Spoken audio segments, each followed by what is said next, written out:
आगे बढ़ते हैं, अगली खबर का रुख करते हैं। देवेंद्र फडणवीस को महाराष्ट्र का नया उप मुख्यमंत्री बने हुए 24 घंटे होने वाले हैं, लेकिन उनकी निराशा अब तक छलक रही है। आज तो देवेंद्र फडणवीस पार्टी मुख्यालय में सरकार में वापसी के जश्न में शामिल तक नहीं हुए।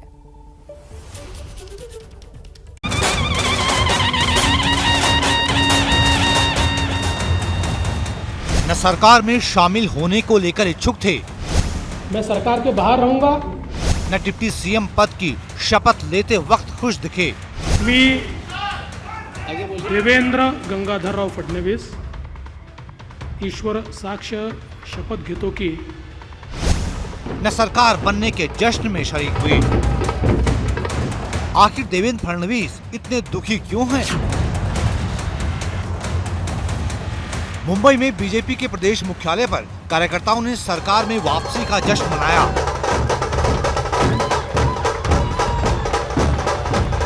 लेकिन देवेंद्र फडणवीस यहां भी नहीं पहुंचे। उनके यहां कटआउट लगे हुए थे। उत्साही कार्यकर्ता फडणवीस के कटआउट को ही मिठाई खिलाने लगे। इस पर महाराष्ट्र कांग्रेस के नेता पृथ्वीराज चव्हाण ने तंज कसते हुए ट्वीट किया, मुंबई में भाजपा कार्यालय में शादी हो गई पर दूल्हा गायब है। ऐसा लग रहा है कि मुख्यमंत्री की दावेदारी के बीच आखिरी समय में उप मुख्यमंत्री बनाए जाने के फैसले से फडणवीस सहज महसूस नहीं कर रहे हैं। इसीलिए उन्होंने शपथ ग्रहण से पहले शिंदे के साथ हुई प्रेस कॉन्फ्रेंस में साफ कर दिया था कि वो सरकार का हिस्सा नहीं होंगे। लेकिन बाद में उन्हें बीजेपी के शीर्ष नेतृत्व का निर्देश मानना पड़ा। मैं इस सरकार को पूरे तरीके से सहयोग करूंगा, मैं सरकार के बाहर रहूंगा और इस सरकार को सफल बनाने हेतु जो जो चीज करना आवश्यक है, ऐसी सारी चीजें हम मिलकर करेंगे। मी देवेंद्र गंगाधरराव फडणवीस ईश्वर साक्ष शपथ घेतो की। यहाँ तक कि फडणवीस वाले एपिसोड से शिवसेना भी चकित है। शिवसेना के मुखपत्र सामना के संपादकीय में लिखा गया है, हमें हैरानी होती है तो देवेंद्र फडणवीस को लेकर। उन्हें मुख्यमंत्री के रूप में वापस आना था, परंतु बन गए उप मुख्यमंत्री। खुद बीजेपी नेता भी मान रहे हैं कि सीएम के दावेदार फडणवीस का डिप्टी सीएम बनना खुद उनके लिए कष्टदायी फैसला था। ये निर्णय बताते वक्त उनकी आंखें नम हुई थी और हम सारे लीडर भी वहाँ पे पूरे भावुक हो चुके थे, क्योंकि ये बहुत ही क्लेशदायक और कष्टदायक निर्णय था उनके लिए भी, क्योंकि पहले सीएम पद पे काम करना, फिर डिप्टी सीएम पद पे काम करना, ये बहुत ही कष्टदायक निर्णय था। वैसे राजनीतिक विश्लेषक मानते हैं कि महाराष्ट्र की राजनीति में जो कुछ घटा वो काफी हद तक बोर्ड पर खेले जाने वाले सांप सीढ़ी के खेल जैसा हुआ। इसको हम आपको डिटेल में इसी ग्राफिक्स के जरिए आप समझाने की कोशिश करते हैं। देखिए, जैसे सांप सीढ़ी के खेल में होता है ना कि जीत के बिल्कुल मुहाने पर पहुंचते हुए कई बार खिलाड़ी को सांप आकर काट लेता है और वो खिलाड़ी गिरकर सीधे पहुंच जाता है नीचे एक नंबर वाले खाने में। महाराष्ट्र की राजनीति में भी सांप सीढ़ी जैसा ही खेल हुआ है। उद्धव ठाकरे सीएम की कुर्सी पर विराजमान थे, 5 साल का टर्म पूरा करने के लिए आगे बढ़ रहे थे, लेकिन सांप सीढ़ी के खेल में धड़ाम हो गए। इसके बाद लग ये रहा था किंग मेकर देवेंद्र फडणवीस 100 तक पहुंच जाएं, लेकिन 99 पर यानी जीत से ठीक पहले एक फैसले ने उन्हें वापस आधे रास्ते पर लाकर खड़ा कर दिया। डिप्टी सीएम बने महाराष्ट्र में, और इस सब के बीच चाल जो फिट बैठी, गोटी जो बढ़िया पड़ी, वो एकनाथ शिंदे की। उद्धव के पुराने साथी शिंदे की गोटी ऐसी फिट बैठी, विजेता बन गए। सांप सीढ़ी के इस खेल में बाजी मार ले गए एकनाथ शिंदे। लेकिन बीजेपी के कई नेता अब ये कह रहे हैं कि ये सब बड़ी रणनीति के तहत हुआ है, जिसके टारगेट पर है 2024 का लोकसभा चुनाव। मोदी जी का जो सपना है वो पूरा हो, इस वजह से देवेंद्र जी ने उप मुख्यमंत्री पद की शपथ ली है। पहले उन्होंने नहीं कहा था, लेकिन केंद्रीय नेतृत्व का आदेश हमारे सामने आया कि नहीं, आप वहाँ उप मुख्यमंत्री बनी है, और उन्होंने ये माना। हम उनका आभार व्यक्त करते हैं।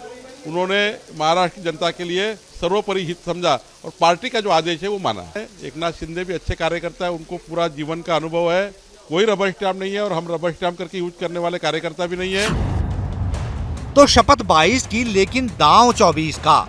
फडणवीस वाले प्रकरण में अब बीजेपी यही दलील दे रही है। लेकिन इस दलील से खुद देवेंद्र फडणवीस अपनी मायूसी कम कर पाएंगे या नहीं, ये कहा नहीं जा सकता। शपथ 22 की, दाव 24 का, यही सबसे बड़ी दलील महाराष्ट्र में सत्ता बनाने के पीछे दी जा रही।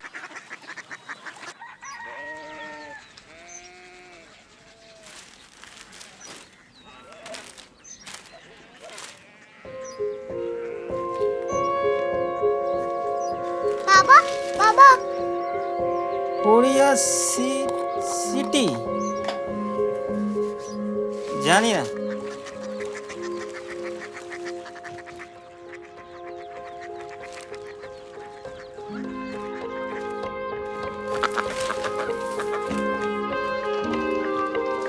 Korea city.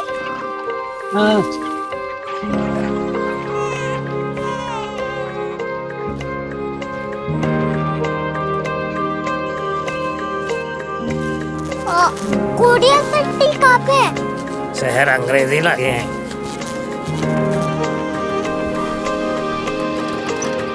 Korea city.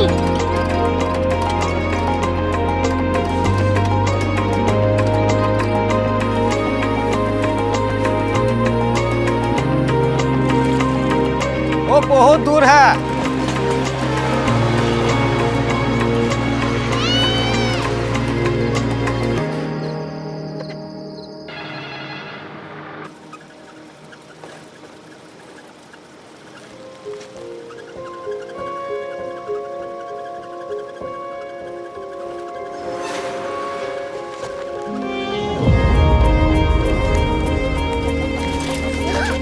Korea city.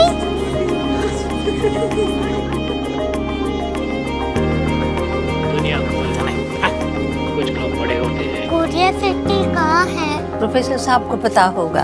हो, ये छोटा वाला ग्लोब लगता है और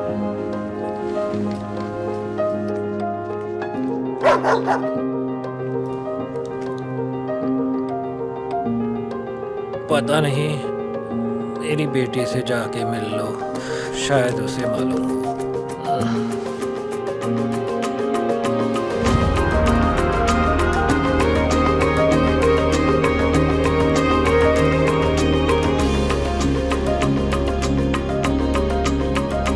हाय,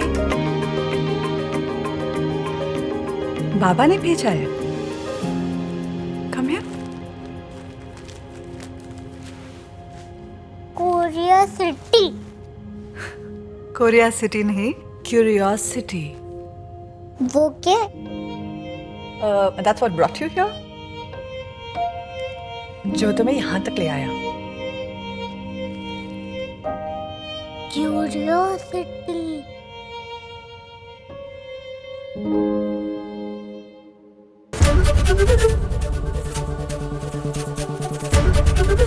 एबीपी न्यूज आपको रखे आगे।